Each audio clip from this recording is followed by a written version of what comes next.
اور مزے کی بات ہے کہ پاکستان نے آج تک آذربائیجان کی وجہ سے آرمینیا کو بھی ایز اے فری کنٹری، ایک خود مختار ملک جو ہے وہ قبول نہیں کیا. تو وہ بھی ان کا ہمارے ساتھ ایک کلیش چل رہا ہے. اور ظاہری بات ہے ہم اپنے اسلامی ممالک جو ہمارا مسلم ممالک کا بلاک ہے اس کو ہم نہیں چھوڑ سکتے. تو اس بلاک کی وجہ سے اس آذربائیجان کا جو کلیش ہے نگورو قراباغ کا، اس کی وجہ سے ہم جو ہے وہ آرمینیا کو آج تک بھی ایک فری کنٹری جو ہے وہ نہیں مانتے. یہ جو علاقہ ہے یہ کیپسین سی اور بحر احمر جو ہے اس کے درمیان ہے، اور ان دو ممالک کے درمیان علاقہ ہوتا ہے. اس کو کوکاف کا علاقہ کہتے ہیں. کوکاف کے بارے میں آپ نے گانا بھی سنا ہوگا، بہت سی سٹوریاں، عطا اللہ عیسیٰ خیلوی کا بھی آپ نے گانا سنا ہوگا.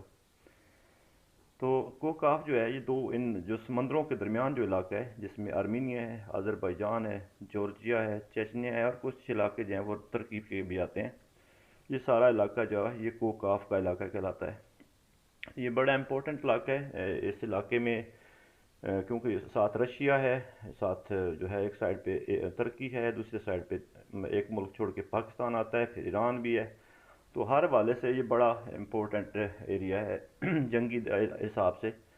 تو اب جب جنگ چھڑی ہے تو دنیا اس معاملے میں اوورال جو ہے وہ خاموشی کا اظہار کر رہی ہے. یعنی کوئی بھی کود کے کسی ایک گروپ میں نہیں جا رہا. ترکی نے جو ہے وہ کھلم کھلا اخلاقی سپورٹ دیا ہے اس کو، آذربائیجان کو، اور فرانس نے آرمینیا کو سپورٹ دی ہے اور ترکی کے خلاف بات کی ہے. مگر یہ کہ ترکی جو ہے وہ نیٹو کا ایک ممبر ملک ہے، اس لیے جو ہے وہ کوئی بھی یورپین کنٹری جو ہے وہ ترکی کے خلاف اس طرح بات نہیں کر سکتا، کیونکہ یہ نیٹو والے خود مانتے ہیں کہ نیٹو میں سب سے پاورفل جو ایئر فورس ہے وہ ترکی کی ہے. تو اور دوسری طرف جو چائنا ہے، چائنا اس معاملے میں مکمل طور پر ابھی تک خاموش ہے، اور وہ خفیہ طور پہ جیسے ہمدردی ہوتی ہے وہ شاید ان کی زیادہ آذربائیجان کے ساتھ ہو، کیونکہ پاکستان اس سائڈ پہ ہے. رشیا نے دونوں ملکوں کے درمیان ڈائلاگ کی بات کی ہے اور کہا ہے کہ ہم جو ہے وہ آپ کو ہوسٹ کرنا چاہتے ہیں، مگر دونوں ملکوں نے کہا ہے کہ ابھی تک جو ہے وہ مذاکرات کا ٹائم نہیں آیا. اور ایران مکمل طور پہ خاموش ہے. ایران کے اچھے تعلقات ہیں دونوں ملکوں کے ساتھ. ایران بھی مکمل طور پہ خاموش ہے. امریکہ بھی خاموش ہے، اور تقریباً سارے یورپی یونین جو ہے وہ اس معاملے میں ابھی تک خاموش ہے، اور یہ دونوں ملک جو ہے وہ آپس میں لڑ رہے ہیں. آپ کو بتاتا چلوں کہ آذربائیجان جو ہے اس کی آبادی تقریباً 1.5 کروڑ ہے، اور اس کے 95% جو ہیں وہ آبادی وہ مسلم ہے، اور اس میں سے 80% یا 85% شیعہ مسلمز ہیں. اور یہاں کا جو تناسب ہے تعلیم کا یہ بہت زبردست ہے. یہ 99% ان کے لوگ جو ہیں وہ پڑھے لکھے ہیں. اور یہ 2007-8 میں ایک ٹیبل سامنے آیا تھا کہ کس ملک نے اپنے ملک کی بہتری کے لیے کیا اقدامات کیے ہیں. تو 2007-8 میں ان ساری دنیا میں آذربائیجان پہلے نمبر پہ آیا تھا، جس نے اپنے ملک کی معیشت کو اور اپنے عوام کی بہتری کے لیے جو اقدامات ان سالوں میں کیے تھے.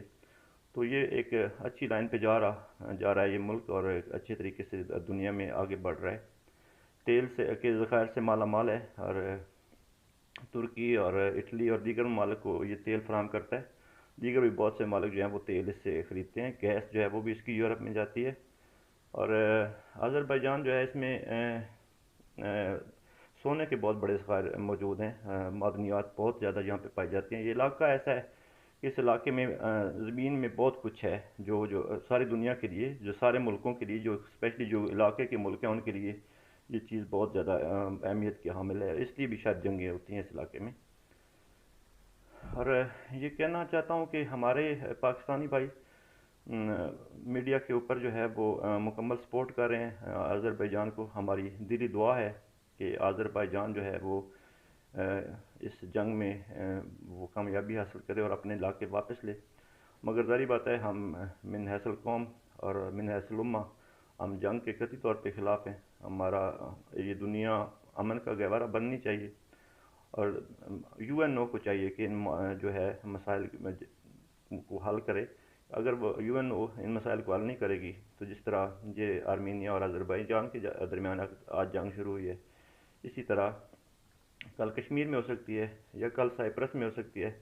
سائپرس کا آپ کو پتہ ہے، سائپرس ایک جزیرہ ہے ترکی اور یونان کے درمیان جو متنازع ہے، اور اس کے بارے میں جو ہے وہ ترکی بڑا واضح طور پہ کہہ چکا ہے کہ ہم یونانیوں کو سمندر میں ڈبو دیں گے، تو وہ بھی جنگ کے دہانے پہ کھڑا ہے۔ ترکی کے ایک سائڈ پہ سائپرس ہے اور دوسرے سائڈ پہ آرمینیا میں جنگ جاری ہے۔ اور ایک اور چیز میں آپ کو بتانا چاہتا ہوں، پاکستان سے ڈنکی لگا کے لوگ آتے ہیں، وہ جو ہے وہ آرمینیا کے بہت قریب سے گزر کے ترکی میں داخل ہوتے ہیں۔ تو ایسے تمام دوست جو راستے میں ہیں یا ڈنکی لگانے کا سوچ رہے ہیں، وہ خدارہ نہ آئیں، کیونکہ ان دونوں بارڈروں کے اوپر انتہائی جو ہے وہ سختی ہے، اور کسی کی جو گولی ہے وہ آپ کی جان لے سکتی ہے۔ اس لیے ان دنوں میں ڈنکی لگانے کی بالکل بھی کوشش نہ کریں، کیونکہ سائپرس کی وجہ سے اور آرمینیا آذربائیجان کی جنگ کی وجہ سے بارڈروں کے اوپر جو ہے وہ صورتحال بہت ٹف ہے اور بہت سخت ہے۔ دوستو اپنا خیال رکھیے گا، اور براہ کرم میں اس ویڈیو کو بنانے کے لیے، یہ ساری چیزیں آپ کے سامنے لانے کے لیے، یہ ساری معلومات آپ کے سامنے پیش کرنے کے لیے بہت سا ٹائم جو ہے وہ ضائع کرتا ہوں، لگاتا ہوں اس کے اوپر، اور پھر جا کے ویڈیو بنتی ہے۔ تو براہ کرم میرے اس چینل کو لازمی سبسکرائب کریں۔ منتیں کرنے کے باوجود بھی ابھی 115-16 سبسکرائبر ہیں، تو براہ کرم میرے اس چینل کو لازمی جو ہے سبسکرائب کر کے دیگر دوستوں تک پہنچائیں، تاکہ میں آپ کے لیے مزید بہتر انفارمیشن جو ہے وہ لے کے آ سکوں، اور امید کرتا ہوں کہ آپ سب جو ہے میرا بھرپور ساتھ دیں گے۔ اللہ آپ سب کا حامی و ناصر ہو۔ اللہ حافظ۔